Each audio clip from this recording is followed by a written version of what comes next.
Hello students, how are you all? I hope you are all fine and your study is going well. So students, today we shall study the economics chapter 4 globalization and the Indian economy class 10th. This is a part 8 of this video, this chapter, okay. इसमें हम जो new topic है वो पढ़ेंगे students. क्या है? What is globalisation. Globalisation है क्या? Okay, this is very interesting video is going to be that we shall study that what is globalisation. इसको हिंदी में हम क्या बोलते हैं? वैश्वीकरण क्या है? और यह हर एक स्टूडेंट्स को, हर एक व्यक्ति को जानना बहुत ज़रूरी है, क्योंकि इसका प्रभाव ग्लोबलाइजेशन है क्या, यदि हम इसको जानेंगे तो हमें समझ में आएगा किस तरह से ग्लोबलाइजेशन हमारे ऊपर प्रभावित कर रहे हैं, इस कंट्री को प्रभावित कर रहा है, इससे क्या डीमेरिट्स हैं, ये हमें जानना बहुत ज़रूरी है. बट पहले हमें समझना है व्हाट इज़ ग्लोबलाइजेशन.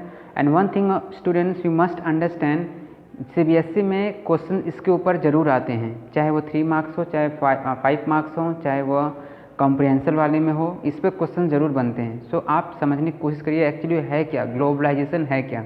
चलिए, इन द पास्ट 2 और 3 डिकेड्स, यहाँ सिंपल शब्द में नहीं लिखा है, लिखा है पास्ट 2 और 3 डिकेड्स, माने 1 डिकेड्स. पहले समझिए 1 डिकेड्स माने क्या होता है? डिकेड्स मीन्स क्या होता है? दशक. क्या होता है? दशक.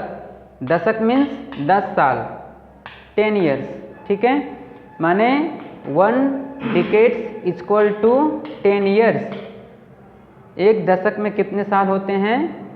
10 साल होते हैं. तो 3 दशक में कितने साल होते हैं? 30 साल, 3 years. 3 decades equal to 30 years. बात समझ में आया?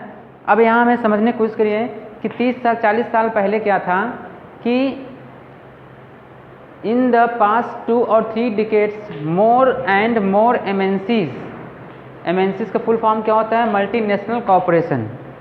मोर multinational corporation have been looking for locations around the world which would be cheap for their production. ध्यान से देखिए ये कॉन्स्पिरेसी किस तरह से षड्यंत्र ग्लोबलाइजेशन के नाम पर होता है स्टूडेंट्स, क्योंकि आप समझ जाइए इंडिया जो है वो क्या है? सबसे बिगेस्ट मार्केट है वर्ल्ड के लिए. बात समझ में आ रहा है? मैं एग्जाम्पल रूप बताऊं, हमारे देश में जो आज आप जिस राज्य को देख रहे हो, चाहे वो उत्तर प्रदेश हो, चाहे वो मुंबई हो, चाहे वो राजस्थान हो, हमारे एक राज्य यूरोप के एक कंट्री के बराबर होते हैं. आप कल्पना कीजिए, हमारा उत्तर प्रदेश क्या है? यूरोप के एक कंट्री के बराबर होता है. बात समझ में आ रहा है ना? तो आप समझ सकते हैं एक जहाँ एक पूरा कंट्री, वहाँ एक स्टेट हमारा. Okay students, so we should understand well it about that MNCs, multinational corporations, आज से 30-40 साल पहले क्या देखती यह थी कि लुकिंग फॉर, चेक करती थी, लुकिंग फॉर लोकेशंस, स्थान देखती थी. ठीक है ना? क्या स्थान देखती थी? अराउंड द वर्ल्ड, पूरे विश्व में जो एमएनसी है, मल्टीनेशनल कॉरपोरेशन है, माने जो कंपनियां हैं, मल्टीनेशनल जो कंपनियां हैं, वो 30-40 साल पहले क्या देखती थी? 30-40 साल पहले यह देखती थी कि पूरे विश्व में कहाँ पर मार्केट्स हैं. ओके, कहाँ पर मार्केट्स हैं जिससे हम आराम से अपने प्रोडक्शन को उत्पादन कर सकें. Around the world which would be cheap. Cheap means क्या होता है? सस्ता. चीप मीन्स क्या होता है? सस्ता. यानी जो विदेशी कंपनियां हमारे भारत में, वर्ल्ड में क्या चेक कर रही थी, देख रही थी कि ऐसा कौन सा प्लेस है, ऐसा कौन सा स्थान है जहाँ पर हम सस्ते में क्या अपना उत्पादन कर सकें. So this is very interesting that we should know it about that production should be very cheap in another country. So very dangerous that we should know it about that the MNC, multinational corporation. Okay students, so I hope you have understand these things well. In the next point we shall study the next. Okay? Okay sir. Okay student, so next हमारा point है that we said foreign investment. Foreign का मतलब पता ही है, विदेशी। Investment होता है निवेश करना, विदेशी निवेश। अब आप समझिए कि जो विदेशी निवेश होते हैं, foreign investment by MNCs. MNCs means बहुत सारे लोगों को एमएनसी मतलब पता ही नहीं है वो क्या है, क्योंकि एमएनसी जो मल्टीनेशनल कॉरपोरेशंस हैं ये इतने पावरफुल हैं कि किसी भी कंपनी को कंट्रोल कर सकते हैं, ठीक है ना। तो देखिए ये फॉरेन इन्वेस्टमेंट क्या करते हैं, by MNCs in these countries has been rising at the same time. Foreign trade between countries has been rising rapidly. A large part of the foreign trade is also controlled by MNCs, ठीक है ना। अब थोड़ा इसको part wise हम समझने की कोशिश करेंगे क्या यहाँ पर एक्चुअली मेंशन किया हुआ है।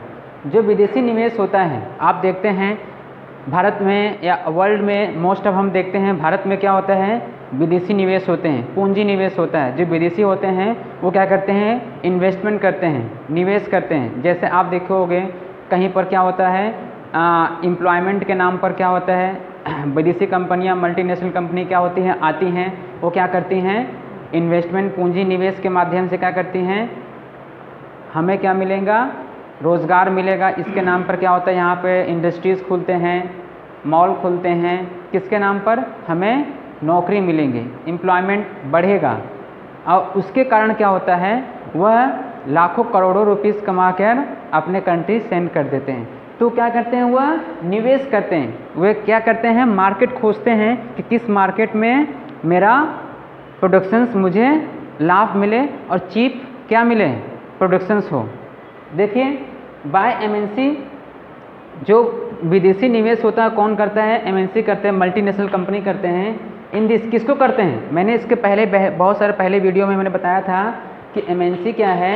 एमएनसी के लोकल ब्रांच होते हैं जो क्या करते हैं, लोकल कंपनी को अपने कंट्रोल में धीरे धीरे करने लगते हैं, लोकल कंपनियों को अपने फंड देते हैं और धीरे धीरे क्या होता है, वह उसे खरीद लेते हैं। जैसे एग्जाम्पल रूप में मैंने आपको बताया था फ्लिपकार्ट। फ्लिपकार्ट क्या है, फ्लिपकार्ट एक भारतीय कंपनी थी, लेकिन बाद में उसे वॉलमार्ट अमेरिका की कंपनी ने क्या किया था, उसे खरीद लिया था।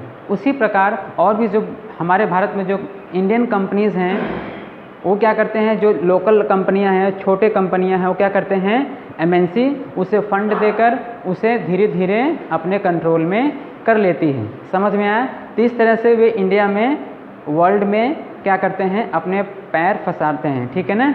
तो यहाँ पर देखिए कि जो एमएनसी क्या करते हैं, धीरे धीरे निवेश के माध्यम से वह अपने पैर आगे बढ़ाते चले जाते हैं। इन दीज कंट्रीज़, उस कंट्रीज़ में हैज़ बीन राइजिंग शुरू हो जाते हैं, एट द सेम टाइम, उस सेम समय पर क्या होते हैं, वह निवेश के माध्यम से डेवलपमेंट के नाम से क्या होता है, वह खरीद सकते हैं, अपने माल को सेल कर सकते हैं। समझ में आ रहा है कि नहीं समझ में आ रहा है।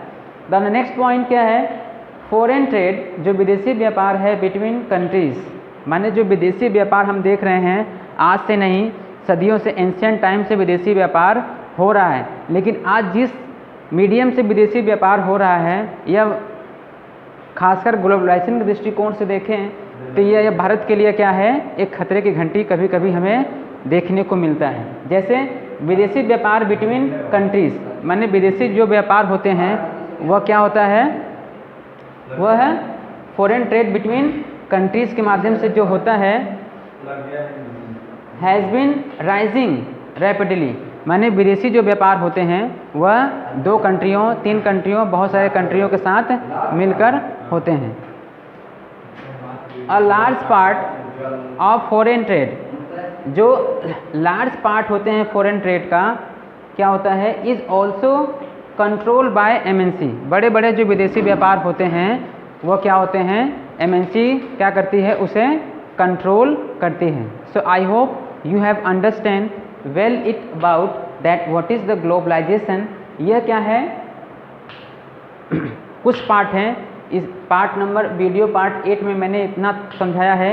इसी सेम टॉपिक के ऊपर, व्हाट इज़ ग्लोबलाइजेशन के ऊपर, मैं नेक्स्ट और वीडियो पार्ट 9 में पूरी तरह से क्लियर कर दूंगा what is globalisation. So I hope ये थोड़ा बहुत समझ में आ गया होगा।